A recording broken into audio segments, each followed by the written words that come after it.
हरे कृष्णा दोस्तों, आज हम आपको भगवान जगन्नाथ रथ यात्रा से जुड़ी प्रचलित कथा को सुनेंगे। जानकारी अच्छी लगे तो कृपया वीडियो को लाइक, शेयर, चैनल को सब्सक्राइब करें। भगवान श्री कृष्ण जब द्वारका में थे तो अक्सर अपने ब्रज के भक्तों को याद करते थे। ये बात उनकी रानियों ने जान ली थी। उनकी बहुत इच्छा थी ये जानने की कि भगवान ब्रजवासियों को क्यों इतना याद करते हैं। क्या रानियों की सेवा में किसी प्रकार की कमी है? एक दिन सभी रानियों ने मिलकर रोहिणी माँ को घेर लिया। सभी रानियां कहने लगी कि हमें ब्रज और ब्रज लीलाओं के बारे में सुनाए। माता ने कहा कि कृष्ण ने मना किया है। रानियों ने कहा कि अभी तो वे यहाँ नहीं हैं। माता रोहिणी मान गईं। कक्ष के द्वार पर सुभद्रा जी को बिठा दिया गया और सब अंदर रोहिणी माता से ब्रज लीलाएं सुनने लगी। सुभद्रा जी भी कान लगाकर सुनने लगी और लीला सुनने में ही मस्त हो गई। सुभद्रा जी को पता ही नहीं चला कि कब भगवान श्री कृष्ण और दाऊ बलराम उनके दोनों ओर आकर बैठ गए हैं और वे भी लीला का रसास्वादन कर रहे हैं। ऐसी ही लीला भगवान श्री कृष्ण, श्री बलराम, श्रीमती सुभद्रा जी ने भी की। श्री कृष्ण के दिव्य शरीर में लीलाओं के श्रवण से अद्भुत विकार आने लगे। उनकी आंखें फैल गई, बाहें, चरण अंदर चले गए इत्यादि। भगवान की इच्छा से श्री नारद जी उस समय द्वारका के महल में आ गए। उन्होंने भगवान का ऐसा रूप देखा।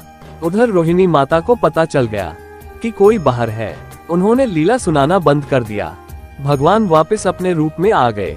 नारद जी को सामने खड़ा देख पूछा। भगवान बोले, नारद जी आप कैसे आए? नारद जी ने कहा, भगवान जी मैंने आप सबका अद्भुत भाव में रूप देखा है। वह रूप में आप सभी को दर्शन दें, आपसे मेरी यही प्रार्थना है। भगवान श्री कृष्ण ने कहा, ऐसा ही होगा। भगवान श्री कृष्ण, श्री बलराम, श्रीमती सुभद्रा का वही भाव में रूप ही श्री जगन्नाथपुरी धाम में श्री जगन्नाथ, श्री बलदेव और श्रीमती सुभद्रा बनकर प्रकट है। भारत के पुरी धाम में श्री जगन्नाथ देव जी स्वयं पुरुषोत्तम भगवान है। भगवान जगन्नाथ जी से जुड़ी लीला सुनेंगे। हर साल एक बार भगवान जगन्नाथ को स्नान कराया जाता है, जिसे स्नान यात्रा भी कहते हैं। भगवान जगन्नाथ अपनी बहन सुभद्रा और भाई बलराम के साथ स्नान करते हैं। वह 108 घड़े पानी से स्नान करने के बाद 15 दिन के लिए भगवान जगन्नाथ बीमार पड़ जाते हैं। फिर 15 दिन के लिए मंदिर को बंद कर दिया जाता है और भगवान एकांत में रहते हैं। केवल दैतापति सेवकों को ही मंदिरों के अंदर जाने की अनुमति है, जहां भगवान बीमार पड़ने के बाद विश्राम करते हैं। भगवान को कमरे में एकांत में रखा जाता है। महल के राज वैद्य के निर्देश पर उनका इलाज जड़ी बूटियों, फूलों और जल के अर्घ से किया जा रहा है।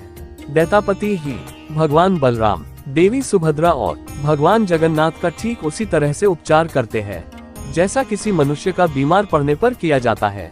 15 दिन के लिए मंदिर को बंद कर दिया जाता है। यहाँ तक भगवान जगन्नाथ की रसोई कभी बंद नहीं होती, पर इस दौरान उनकी रसोई भी बंद कर दी जाती है। भगवान को 56 भोग भी नहीं खिलाया जाता। 56 भोग की जगह भगवान को 15 दिनों तक काढ़े का भोग लगाया जाता है। इस दौरान भगवान को आयुर्वेदिक जड़ी बूटियों का भी भोग लगाया जाता है। इस दौरान भगवान जगन्नाथ की बीमारी की जांच करने के लिए रोजाना वैद्य भी आते हैं। भगवान को काढ़े के अलावा फलों का रस भी दिया जाता है। साथ में शीतल लेप भी लगाया जाता है। फिर 15 दिन बाद भगवान जगन्नाथ ठीक हो जाते हैं। काफी दिनों तक महल में रहने के कारण भगवान का बहुत मन हुआ नगर भ्रमण करने का। तब भगवान बलराम, देवी सुभद्रा और भगवान जगन्नाथ नगर भ्रमण करने के लिए और भक्तों को दर्शन देने के लिए गए। तब से हर साल रथ यात्रा बहुत धूमधाम से निकाली जाती है। रथ यात्रा की यह मान्यता है, भगवान बलराम, देवी सुभद्रा और भगवान जगन्नाथ की रथ की रस्सी खींचने वाला व्यक्ति सभी पाप कर्मों से मुक्त हो जाता है और उसके पुण्य जाग जाते हैं, पाप कर्म खत्म हो जाते हैं। इसीलिए हमें भगवान जगन्नाथ जी की रथ यात्रा में शामिल होना चाहिए।